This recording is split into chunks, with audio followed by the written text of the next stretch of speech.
Hey guys, welcome back to Seven Deadly Fins. To start this off, apologize for that thumbnail. It was pretty bad, wasn't it? But we're just out of ideas. Kind of like why we're so slow on this channel anymore. But one thing we do know we can do is the baits by month videos. You guys seem to like those. I know we really like those. I think it helps everybody understand and learn what you should be throwing when. Simple, easy, effective. Yeah, like bleach. Everybody gets on the same page month by month. So again, if you haven't been here before and you're just new to our channel and you're wanting to understand what we're doing here, we're just telling you our top 5 roughly baits to be throwing at this time of the year. Yeah, and a lot of the time, you know, depending on area, you could sub in and sub out your personal variations of certain bait styles. Of course. But moreover, this is just our top 5 picks monthly. Absolutely. Of what works best for us. And also, one thing to keep in mind is it varies by where you're at in the country. The baits for up north are not the same baits for down south this time of year. But for us here in Kentucky, we kind of see an all-around sort of thing, although we tend to lean towards the southern techniques. But based on our lakes and our reservoirs that we have in the state of Kentucky, we have to use a lot of northern techniques. So we feel pretty confident in our approach to telling you what you need to be throwing when you're up north, what you need to be throwing when you're down south, what you need to be throwing when you're in the middle like us. So let's just get on into it with bait numero uno. The bait we're going to start off with is actually 2 baits, and it kind of varies, again, like I said, whether you're up north or you're down south. It'll be the jerk bait. Or the fluke. Indeed. So if you are up north, you have the more clear water reservoirs, colder water, anything like that. Your nights get colder faster. You're just at a different spot. You don't have as much grass. You don't have as much brush in the water. That's when you're going to be throwing the jerk bait. Now this is that Rapala Ripstop 12. Great bait. Really catches them. We've been throwing these since, well, probably since we've been bass fishing. Exclusively. It's been done like the shadow wrap. Yeah, stuff like that. Rapala's been around forever. They've mastered the jerk bait, but this goes for any jerk bait. So use the jerk bait you prefer. But one thing we need to break down, I think, before we go any further into this video is why we chose the baits that we did. You see, September's a transitional period out of the summer. Right. It kind of reflects that same transition we had from spring to summer. Typically the month of May. Yes. And because of that, the bass are starting to get into a more predictable pattern. Indeed. More of what you see in spring and later fall. So the guesswork of summer is kind of removed from the equation. But what a lot of people get in the mindset of, they get used to junk fishing throughout the summer and then forget to dial back in on the predictability aspect. So a lot of people turn off fishing for September. Absolutely. Yeah, they move on to stuff like hunting. I mean, it's a huge pastime, especially here in Kentucky. But we want to give you those details that you need to keep successfully fishing in these more fall months. So as was the spring transition, the fall transition is based on bait fish. Shad specifically, but it could be anything. And that's why you want to use baits that resemble bait fish. Makes sense. Jerk bait. There's not much that looks more like a shad than a jerk bait. Nah. And that's especially why you want to be using something flashy, especially in those early days. September's the month that you want to be throwing a flashy jerk bait. A lot of flash, mimicking that shad look. Later into September, might want to turn into a more natural pattern. Absolutely, especially moving into October. But definitely, at least early September, if not the whole month, depending on where you're at, a flashy looking jerk bait just gets them. They're actively feeding. Right now. They're hungry. Or in September. They're moving around. They're coming up. This will vary more, again, based on where you're at in the country. Down south, they're probably going to take a little longer to get up moving around. Up north, they're probably going to get it faster. This is one of the times where you guys actually get to come kind of first with something. But these fish are going to be actively searching feed, so you can work this dude. man, you don't have to take long pauses. Don't treat it like it's full-blown winter. Absolutely. Don't treat it like it's January or February. Right. You can work that sucker fast. And also to take into account is the decline of vegetation. Absolutely. You don't want to run a jerkbait through vegetation. Right. It just don't work. That's where the fluke would come into place. Absolutely. Yeah, it's more down south. Yep. You know, highland reservoirs, you know, Kentucky and further up, Tennessee technically and further up, you know, vegetation in lakes and stuff is a bit more scarce, so jerkbaits work from that area up. But further down south, man, you know, the fluke will probably treat you better in a lot of scenarios simply for the vegetation. Never mind the fact it's weedless, it's soft plastic, you know, it has its innate action that is different from a jerkbait technically, but still in the same vein. Absolutely. But to counter argue that, brush piles. If you're going to be fishing around a lot of wood or brush and stuff, which is quite common in our area, yep, your fluke is going to work better there. Yeah. So if you have a lot more grass, you have a lot of brush, you know, a lot of stuff you're going to be fishing around, you're going to want to throw that fluke. And to piggyback off of that, just rigging differently, you know, donkey rig, tandem fluke rigs. You can do stuff like that with this that you can't do with a hard body bait. Absolutely. So you have a bit more variability with a soft plastic jerk bait than a hard body. Absolutely. But that's up for you to decide on what works best for you. Absolutely. Who doesn't love a fluke, but who doesn't love a jerk bait? Exactly. And that rolls us into bait number 2. So, next up, spinner baits. Absolutely. Something we don't throw enough.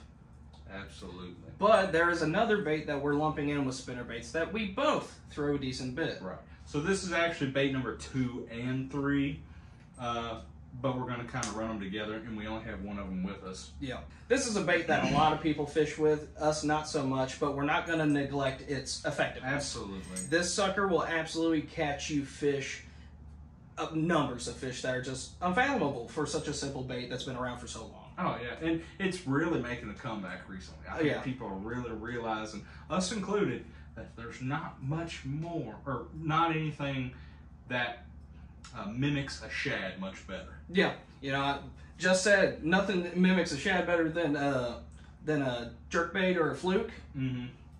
This one gives it a run for its money. Yeah, that's true.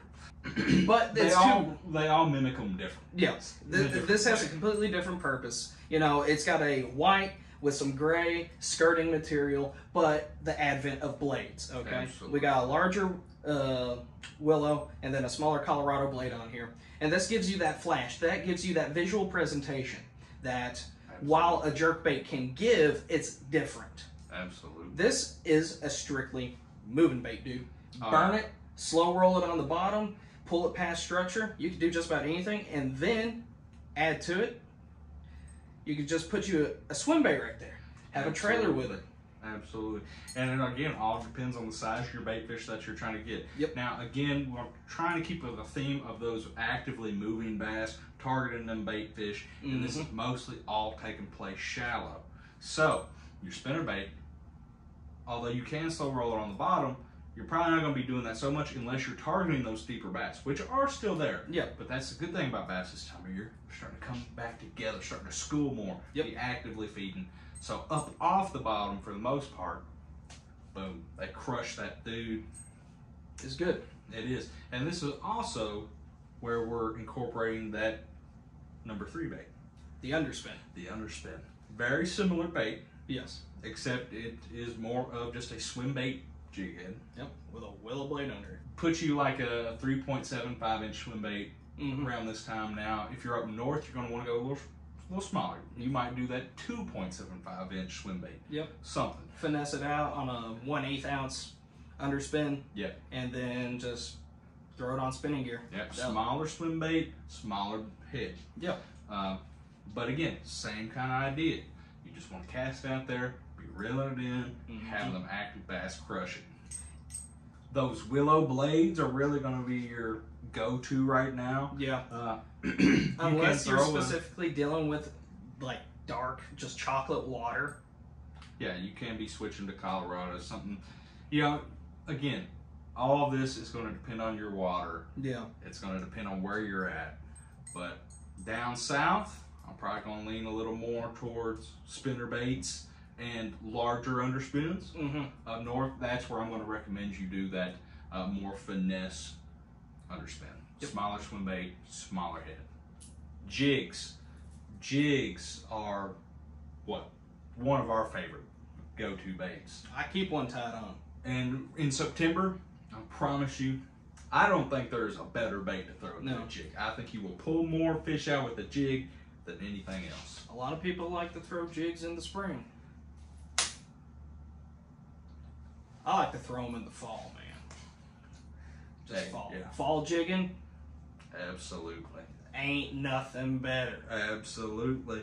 Especially when you got them shallow moving bass. Oh, yep. That are Heavily liking the feeding. structure. Oh, man.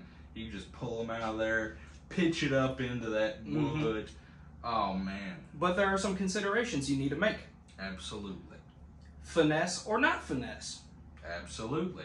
You see, to put it simply, down south, they like them things big.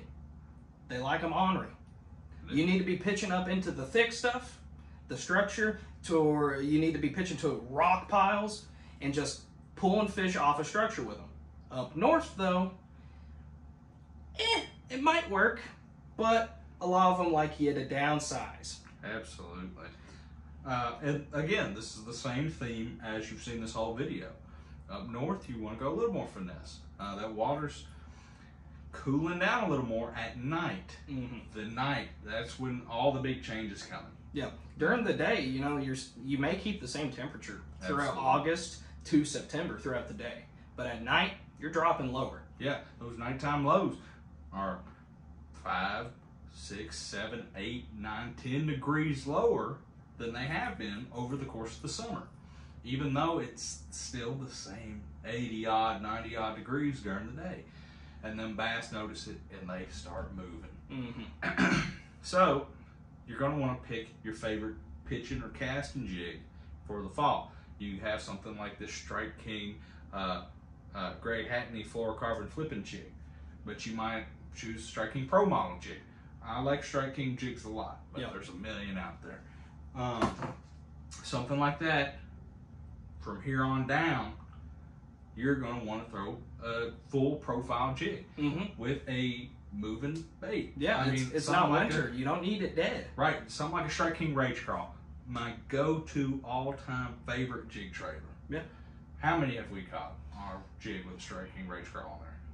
Honestly, a majority. I would think so. We just hammer them on that, and I promise you can too. Yep. You can catch a ton of them. You can catch a PB, big jig, make big bass. Dude. Now, for up north, you know, downsize, the Bitsy Bug is a good go-to. This is the Z-Man Power Finesse. Absolutely. You know, it's a good size for up north. And then, of course, give it a trailer too. So pick a trailer again that's moving, which is kind of hard to find in this size. Yeah. You might want to look for Ned baits that you can just thread up onto here. Yeah. Or the pack of chunks. Yeah, and, something from like net bait, some kind of chunk style bait that still has a lot of action. Yeah. That lets you still thread it on there, but it's a smaller profile to begin with. But yeah, like you said, like some kind of Ned bait, some kind of Ned bait, like Ned Rage Bug or whatever they call them. Something like that has a lot of action. I mean, if you're hard up, you could just bite down one of these, you know, and then thread it on there. You can. But again, something that has a lot of action but a small profile will get you bites. Yep. Even up north. Now, I'm just gonna say, down south, these still work really good too. They do. Especially for your creeks. Absolutely. All right. For the fifth and final bait, it's more of a category, as most of these have been. Yep. But it's going to be topwater. Now, specifically topwater walking baits, but there's a few others that you can use here and there and still get you bites. Kind of the Walker Plover class. Yes. But this is that Cotton Cordell pencil popper. Been around forever. One of the best walking baits on the planet. It really is. I struggle to find baits, in my opinion, that walk better. You know, I love walking baits, crush a lot of fish on them. In that topwater time, those early mornings and late evenings, boy, a walking bait or a pencil popper will get it done for you. Oh yeah. Now, I really like this cotton cordell, but I mean, you can use anything. You can use a sexy dog, a vixen, a Sammy, anything. Figure out what your fish are liking, what you're comfortable with throwing, get it out there, get it walking, nail them. And then the application of it too, because if you're fishing larger watered reservoir, if you're fishing a big lake, you know, and let's say you see a big old bait ball. Absolutely. Yeah, you might want some a bit bigger, some a bit louder, some that causes more commotion, and some that has the casting distance. Absolutely. That's where I would turn to like the 6th Sense Mad Dog 130. Yep. Big old 1.3 ounce walking bait, just sling that sucker out to the bait ball, because the bait ball will disrupt whenever you get close enough with a boat. Absolutely. But for ponds and stuff, it's hard to beat this. Oh yeah. I mean, and this is a hefty little boy. I mean, he can catch. But best thing to keep in mind is those shad, while those bass are actively feeding, those shad are actively feeding too. And a lot of times you'll see them kind of scurrying across the top of the water. That's what you're mimicking. You're mimicking one of them shad scurrying across the top of that water, making that kind of S-wave pattern. That's what it does. Get bit hard, pulling some big ones. And then to add to it, like Logan alluded to, it's your whopper ploppers, your top water plopping baits. This is a Berkley Chapo, Indeed. Specifically the 90. Size really doesn't matter, because what I'm using this for is just to make commotion. Absolutely. Which the bigger will probably do better. Absolutely. In most cases. And this is simply, I'm going to be pulling this past structure that's exposed on the top in the shallows. I could theoretically cast this into open water and get a bite, but that's not what I'm going to use it for. I would use the walking bait for that. Absolutely. This is strictly to pull shallow bass from structure. Absolutely. And it does it very well. Indeed. And you can do the same thing with the walking bait. It's just whatever your go-to preference is. Yeah.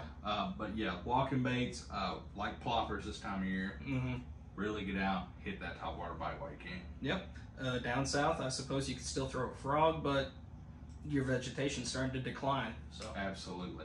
That's kind of your thing. Now, your grass this time of year is starting to recede.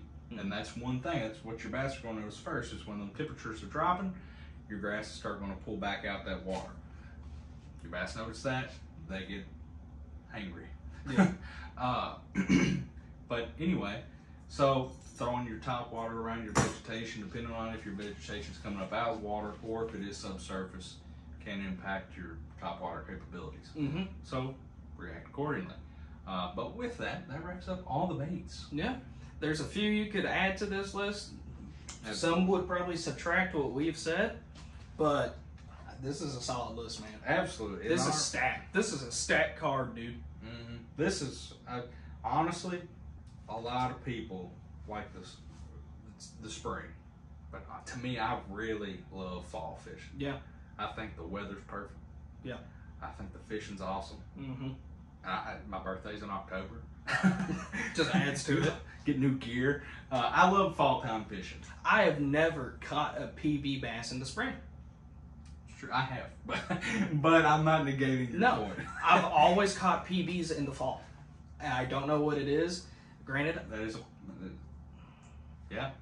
Bed fishing. I mean, yeah, a lot of people love bed fishing and everything, but man, throwing a jig in the fall, I take that over bed in the fishing. fall. That's just, to me, that is top tier, class A bass. Oh yeah, easy money. And now we're just rambling instead of just bringing this video to a close. Alrighty, with all this tirading and everything being done, please like, comment, subscribe, hit that notification bell. Comment down below what you think of the list, and where am I going with that? I lost it. It was there and it was gone. Just like this.